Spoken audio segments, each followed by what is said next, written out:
Halo semuanya, kembali lagi di Cerita Anak Kos, tempat berbagi cerita horor yang pastinya lebih horor dari isi dompet anak kos pas tanggal tuh. Di episode 4 kali ini, ada kisah horor menarik yang dialami oleh 5 persepupuan di rumah berhantu yang mereka tinggali. 5 sepupu ini terdiri dari Selin, Kristo, Laila, Gilang, dan Tasya. Gilang ini masih SMA, dong 4 lainnya sudah kuliah. Dong memang tinggal sama-sama karena dong merantau untuk lanjut sekolah dan kuliah. Selama dong tinggal sama-sama, sebenarnya banyak kejadian-kejadian aneh yang dong lihat dan dong rasa. Tapi dong sudah terlalu hiraukan juga. Nah pas libur sekolah dan kuliah, dong semua pulang ke kampung ke keluarga di sana. Semua menikmati liburan sampai akhirnya dong harus kembali karena hari libur yang semua habis. Sebelum jalan, Tasya ke mama ada tahu dong. Ingat berdoa dulu baru jalan. Dong semua sambung, iya mama aman sah. Tapi karena batas sibuk kas masuk barang dalam mobil, dong akhirnya jalan dan lupa berdoa. Dong 5 nih pakai satu mobil. Kristo yang bawa mobil, Selin duduk di kursi penumpang paling depan, dan 3 lainnya di belakang. Semua jalan normal sah. Laila, Gilang, dan Tasya di belakang justru ketiduran.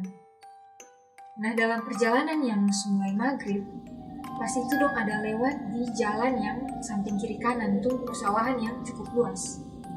Selin yang duduk di depan, dia lama-lama lihat samar-samar di kaca spion ada sosok perempuan pakai baju putih, rambut panjang berdiri di jalan. Itu perempuan tuh lihat di arah dong, tapi dia sudah bergerak.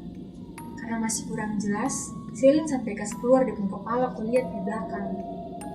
Pas dia lihat, itu sosok sudah hilang. Soalnya ada apa-apa di pinggir jalan. Dia lihat di arah Kristo, tapi Kristo sampai respon apa-apa. Kayaknya Kristo juga sudah lihat. Pas dia lihat di belakang, dia lihat Laila, Gilang, dan Tasya ada tidur. Akhirnya Selin, dia diam saja dan dia cerita dong. Akhirnya malam dong sampai di rumah sekitar jam 8. Dong makan malam, terus dong duduk sama-sama kok main Uno. Yang main Uno nih ada Kristo, Laila, Gilang, dan Tasya nih karena dia sudah capek, jadi dia langsung tidur di depan kamar. Sedangkan Selin ada main HP, dia duduk juga sama-sama dengan dong di ruang keluarga. Dia duduk, dong main cukup lama juga sampai jam 11 malam. Selin nih, dia duduk mengarah ke arah kamar mandi. Nah pas dia ada main HP, pas dia angkat kepala begini dia lihat ada bayangan hitam besar di depan pintu kamar mandi. Karena yang lain ada duduk melihat dan main Uno, jadi yang dapat lihat itu bayangan tuh hanya Selin. Selin akhirnya dia mulai takut dan dia sudah berani kasih tahu juga ke dong yang lain.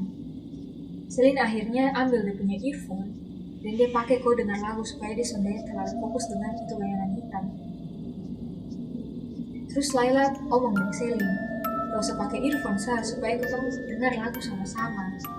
Terus Selin sambung, biar so main Uno so kok biar kok dengar lagu.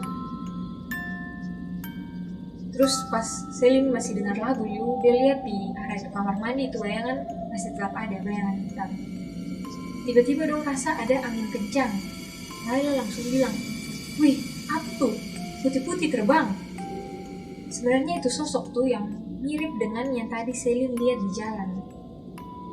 Nah, itu sosok yang dong lihat tuh terbang di gudang yang posisi bersamping dengan ruang keluarga.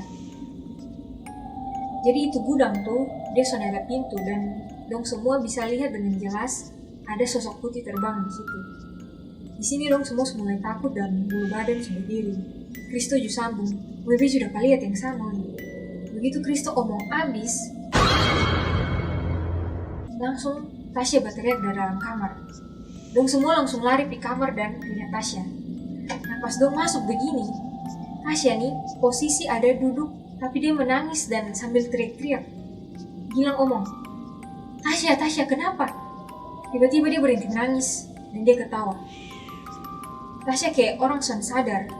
Laila dan Selin pegang dia nama baru panggil dia nama. Laila dan Selin pegang dia baru panggil dia nama. Tasya. Tapi dia bakal tawa aneh. Kadang dia teriak sudah jelas, kadang dia menangis, kadang dia tatap nantang dong satu-satu. Dong akhirnya gosok dia tangan dengan minyak, panggil dia nama juga, tapi Tasya sudah ada perubahan. Dia begitu sah. Sampai sekitar jam 3 pagi, dong semua belum tidur. Ini pasti semua ngantuk parah nih. Dong so tau lah harus buat apa. Akhirnya dong semua kasih tenang satu-satu. Dan dong bilang, sudah aku berdoa sah. Akhirnya dong berdoa. Begitu dong habis berdoa, akhirnya Tasya baru mulai tenang. Nah begitu Tasya tenang, habis itu dia langsung muntah. Pas dia habis muntah itu baru dia mulai sadar. Tapi dong lihat Tasya nih muka pucat dan sangat loyo. Jadi dong semua tanya banyak-banyak lebih Tasya, dong langsung suruh Tasya lu tidur sasul. Jadi dong semua juga berusaha tidur tapi dong tidak bisa tidur. Akhirnya dong sampai pagi sudah tidur. Akhirnya besoknya siang baru dong mulai duduk kok cerita kembali. Tasya mulai cerita. Tadi malam tuh besok tidur sono. Hanya be kaget gara-gara ada yang tarik be punya kain. Terus ada suara perempuan panggil be nama. Tasya, Tasya. Dan dia panggil pasti be punya telinga.